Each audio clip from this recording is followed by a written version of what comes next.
Olá pessoal, tudo bem com vocês? Esse é mais um vídeo do canal Oficina de Espiritualidade e também da Oficina dos Sentimentos, um caminho para si mesmo. Nessa abordagem, continuamos com o assunto transtornos de ansiedade, os derivados do medo, e hoje nós vamos ver as fobias. É sempre importante, logo no início, nós começarmos a diferenciar o medo da fobia. O medo é um mecanismo do instinto de conservação humano a serviço da nossa proteção. É extremamente natural. Já a fobia é um medo exagerado e irracional diante de determinada circunstância, as quais nós vamos avaliar algumas delas aqui. Estima-se que cerca de 20% da população mundial sofra com um ou mais tipos de fobia. E que no nosso Brasil, cerca de 10% da população também tenha um ou mais tipos de fobia. Então, para que a gente possa entender como funciona esse medo racional, é necessário a gente fazer uma breve análise dos sintomas. Por quê? Porque eles se manifestam, é claro, que de forma psíquica, mas sobretudo física. Nós temos, por exemplo, ataque cardíaco, que é o batimento acelerado do coração. Nós temos uma sudorese muito avantajada, ou seja, nós temos aí um suor intenso, nós temos inquietações, nós temos formigamentos pelo corpo, nós temos muitas vezes até sensação de desmaio, e tantos outros sintomas que caracterizam essa fobia.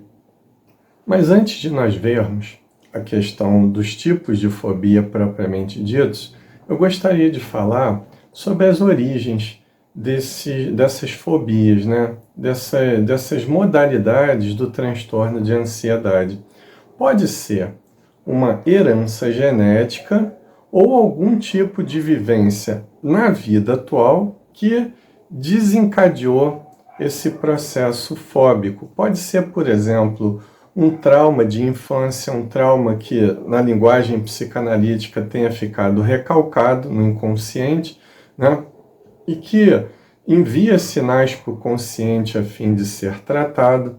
Pode ser um episódio muito traumático já na idade adulta, Pode, inclusive, ser uma consequência do transtorno de estresse pós-traumático, uma situação muito traumática que uma pessoa tenha vivido, como, por exemplo, uma mulher ter sido estuprada, um assalto que uma pessoa tenha sofrido, uma perda muito significativa que a pessoa não soube lidar. Então, isso pode ocasionar, sim, um processo fóbico.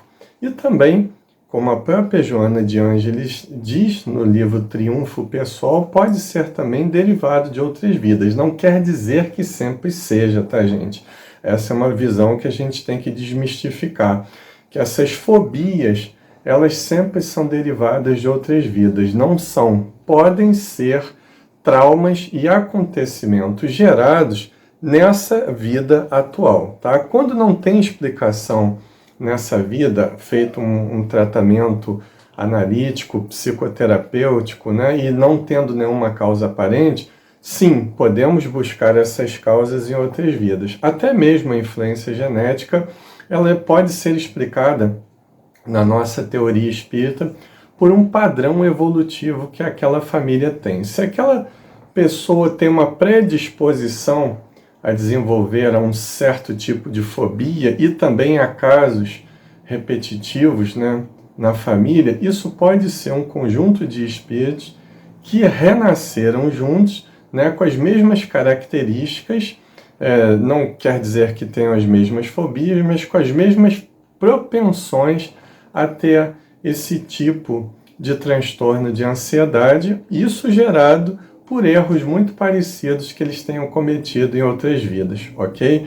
Então, resumindo, as causas podem estar nesta vida, no período de infância, ou mesmo no período da vida adulta, e podem também estar em outras vidas, ok? Então, agora a gente parte propriamente dito para nós falarmos um pouquinho sobre não todos os tipos de fobia específica, mas sobre alguns deles que nós achamos que seja mais recorrente, mais interessante nós falarmos à luz da doutrina espírita.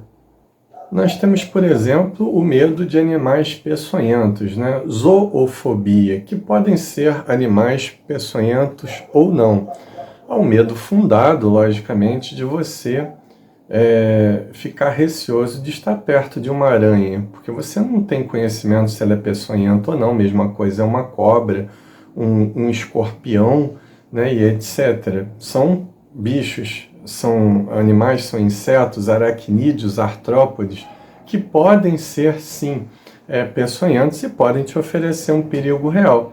Mas medo é uma coisa, o receio deles te prejudicarem é uma coisa. Agora, você desenvolver uma fobia específica, até mesmo de vê-los na televisão, ou num vídeo, ou num livro, e já desenvolver esse mecanismo, né, vamos dizer assim, de descarga excessiva, tanto psíquica quanto no teu corpo físico, então isso já uma característica de fobia.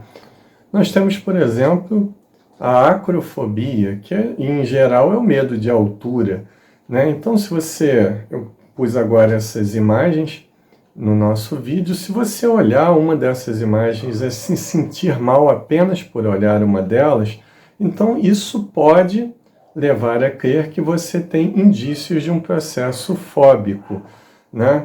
Pode ser também esse medo de altura, pode ser uma coisa canalizada para algum tipo de medo de altura, e não todos. Muitas vezes a pessoa sobe no 13º andar de um prédio, por exemplo, olha para baixo e não sente nada, mas ela jamais vai andar de avião, por exemplo, né? Então isso também tem variações dentro do mesmo tipo de medo de altura. Nós temos, por exemplo, a claustrofobia, que, como dissemos, pode ter como raiz uma situação na vida presente ou também na vida passada, mas que também pode ser uma mensagem do teu próprio inconsciente te dizendo que determinadas situações na sua vida estão te sufocando. Então isso a nível simbólico, vem para o consciente, né, e você tem que interpretar isso, né, de uma forma mais objetiva, porque as mensagens do inconsciente são sempre muito subjetivas e você faz a interpretação com o auxílio de um profissional da área. Nós temos a agorafobia, que você pode sentir essa fobia no local aberto, no local fechado, pode ser dentro de um ônibus, pode ser num show a céu aberto ou num salão fechado. Você pode estar numa fila, você pode estar num lugar um tanto quanto ermo, não importa. O que importa é o que caracteriza essa fobia, você ter o medo de passar mal ali e não conseguir ser socorrido por alguém. Ela se difere do medo do transtorno do pânico porque ela é situacional. O pânico ele é recorrente muitas vezes, né? São crises que podem dar espaçadas, mas a agorafobia, ela não é uma crise assim, vamos dizer, que acontece de forma regular. Ela só acontece em determinadas situações na qual você esteja inserido, né? Então isso é muito importante a gente deixar claro. Um outro tipo de transtorno é a fobia social. Então o que acontece, né? Primeiro nós temos que diferenciá-la da timidez. O tímido, ele quer muitas vezes se expor, ele quer falar em grupo, ele quer que a figura dele esteja em ênfase, mas ele só não consegue fazer isso de forma satisfatória. O fóbico social não, ele tem verdadeiro pavor de estar em destaque num grupo, né? Por exemplo, ele entra numa determinada área que tem algumas pessoas cuja atenção vai estar voltada para ele é simplesmente inadmissível aquela situação. Então tem todos aqueles sintomas que nós já falamos no início.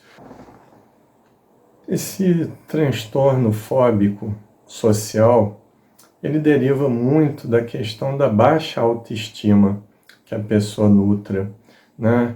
Então, para que nós possamos prosseguir, Nós temos também um transtorno fóbico chamado nomofobia, que é o medo de ficar sem o celular, o medo de não poder mexer na internet, né? Porque muitas vezes, não raro, as pessoas desenvolvem esse mecanismo de dependência do celular, do notebook, do PC, etc. E caso fique sem internet, a pessoa começa a ficar desesperada por não conseguir se relacionar, por não conseguir fazer o que ela quer, entrar na internet, enfim. Na verdade, esse medo, ele profundamente traduz uma necessidade que o ser humano tem, que é naturalíssima, que é a necessidade de viver em sociedade. Temos o transtorno fóbico chamado nictofobia, que é o medo de ficar no escuro, que Joana de Ângeles, no mesmo livro já citado, fala que pode ter sido você ter morrido num determinado ambiente escuro, né, em outras vidas, e ter sido largado para lá, ou ter vivido muito tempo no que nós chamamos de zona de trevas, ou umbral, ou astral inferior, não importa. Né? Mas também pode ser consequente dos castigos que muitas vezes os seus pais ou os seus cuidadores te imprimiam, de te botar no quarto escuro para ficar de castigo, e aquilo não foi muito bem trabalhado por você. Né? Então nós temos finalmente a fobia da morte. Né? Sobre isso, Allan Kardec, que fala sobre o medo da morte, ele fala sobre a intensidade desse medo, que pode, inclusive, se transformar naquilo que é chamado de tanatofobia, ou a fobia da morte. Vejamos com Kardec. O temor da morte decorre, portanto, da noção insuficiente da vida futura, embora denote também a necessidade de viver e o receio da destruição total. Igualmente, o estimula secreto anseio pela sobrevivência da alma, velado ainda pela incerteza. Esse temor decresce à proporção que a certeza aumenta e desaparece quando esta é completa. Ou seja, o que Kardec quis dizer é o seguinte, que um dos instrumentos terapêuticos que podem ser usados para as pessoas logicamente preparadas para tal é o desenvolvimento dessa certeza da imortalidade da alma que a doutrina espírita veio nos trazer. Tá? Chegamos à parte final do nosso vídeo, na qual agora nós vamos falar do tratamento, da terapêutica e a possível profilaxia ou prevenção para que isso não aconteça. Vamos ver com o espírito Hamédio para nós começarmos essa parte final do vídeo. O cortejo dos fenômenos fóbicos poderá ser oriundo dos conflitos herdados das existências passadas, dos sofrimentos expressivos vividos no plano astral e dos assédios de entidades ignorantes, mas a matriz onde tudo sempre se interliga e que deverá ser trabalhada e tratada é a consciência comprometida e limitada dos indivíduos em desajuste mental. Então, na verdade, o espírito Hamédio fala sobre as principais causas, mas também fala sobre o tratamento que está na própria pessoa, no eu, no agora. É sempre bom a gente deixar claro que cada tipo de tratamento, ele depende de cada caso. Existem fobias e intensidades, existem pessoas que, como eu já disse, ela pode desenvolver mais um tipo de fobia, então o profissional tem que saber identificar esse tipo de fobia e a intensidade com a qual ela ataca aquela pessoa. Né? Pode ser feita, por exemplo, de acordo com a teoria cognitivo-comportamental, uma dessensibilidade progressiva em relação àquela fobia. O que seria isso? Seria a pessoa gradativamente, lentamente, terapeuticamente enfrentar aquele medo que ela possui, como, por exemplo, o medo de altura, a acrofobia. Você subindo alguns degraus de um prédio e olhando para baixo, por exemplo, claro que de acordo com as suas possibilidades, e aumentando cada vez o nível até que você consiga se libertar daquele pavor, né, daquele medo mórbido. Pode até continuar a ter medo de altura, o que vai ser natural, mas você já não vai mais desenvolver aqueles sintomas físicos nem psíquicos peculiares à fobia. Muitas vezes também vão ser necessários fármacos, né? Os antidepressivos, principalmente os serotoninérgicos, né? Que vão ajudar nesse processo, né? De controle da ansiedade daquela pessoa que está passando por aquele problema fóbico, né? Nós temos também, por exemplo, não mais pertencente ao campo da, entre aspas, medicina oficial, mas nós temos a terapia de vivências passadas, né? É claro que nós temos algumas perguntas antes de começarmos um tratamento desse tipo, principalmente o terapeuta que fará essas intervenções, ele realmente está capacitado, ele ou ela estão capacitados para tal, ele vai saber lidar com um possível fenômeno obsessivo que possa, inclusive, estar piorando a fobia que uma pessoa esteja sentindo, né? Ele vai, por exemplo, saber fazer esse envolvimento que é necessário para que a pessoa, através da própria mente dela, possa se libertar desse processo. Então, são perguntas, né, que têm que ser respondidas e que têm que ser pesquisadas antes de uma pessoa procurar, logicamente, um tratamento desse tipo. Inclusive, até, como já disse, procurando tratamentos convencionais, porque essa fobia ela pode ser resolvida sem que nós precisemos acessar, muitas vezes, essas vivências passadas ou essas vidas passadas. Quando os tratamentos não realmente vão dar efeito, é que podemos, com um profissional habilitado para tal, nós podemos tentar esse tratamento da terapia de vidas ou vivências passadas, né? Eu digo vivências também, porque o problema pode estar num período entre uma vida e outra, e não numa reencarnação que a pessoa já teve. Pode estar numa fase do mundo espiritual que ela tenha vivido, né? E que tenha passado por traumas que não tenha conseguido se libertar deles, ok? Devemos falar sobre a importância desses tratamentos combinados, né? Muitas vezes como já disse, é necessário os remédios da psiquiatria, né? É necessário sempre a psicoterapia e também os conhecimentos que a doutrina espírita pode nos oferecer, né? Acerca dos mecanismos da reencarnação, acerca, por exemplo, do autoconhecimento, né? Sobretudo desse processo de autodescoberta que é lento, progressivo, ele é longo, muitas vezes demora muitas vezes não, ele sempre demora muitas vidas, né? Porque ele não faz milagres, né? A mente humana ela não se muda de uma hora para outra. Existem técnicas, mas esse tratamento em si de transformação moral, de autotransformação integral, ele pode demorar muito e demora muito tempo, né? Então fica aí a mensagem de que todos esses tratamentos eles têm que ser combinados e harmonizados entre si. Essa é a proposta da doutrina espírita, tratarmos o corpo e tratarmos a alma e fazermos a conexão entre esses dois tipos de tratamento.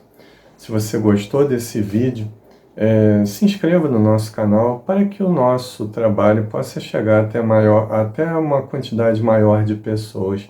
Se você já é inscrito no canal, aperte o botão do sino para receber mensagens a respeito de vídeos novos no canal. E se você acha que esse trabalho é de valor, curta o nosso vídeo, comente, compartilhe para que o YouTube possa realmente divulgar esse vídeo com maior amplitude. E foi um grande prazer estar com você até agora, no final do vídeo. Meu nome é Marcelo Furtado, esse é o canal Oficina de Espiritualidade. Muita paz a todos.